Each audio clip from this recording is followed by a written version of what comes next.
Vallahi uzalsan. Biz uzal 52 gündür siz uzaldırsınız. Hadi uzalsan. Vallahi söz uzalsan. Hadi.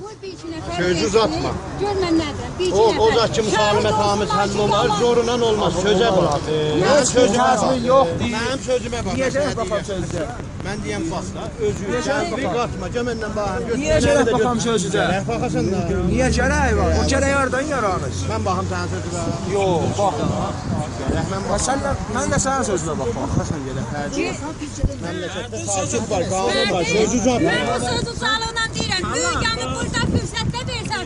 Cinətə də ustandarı qabağı var. Cinə ayrı fürsətlər var. Oturmayacağım yerində. Ahirəcən də dayanacağım. Mən bu fürsəti verirəm onlara. Özünə tərk etmirəm. Yok, heç olmasa içinə tərk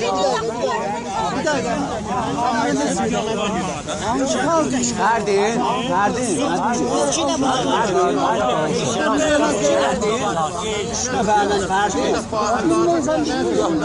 Havamız yarattı.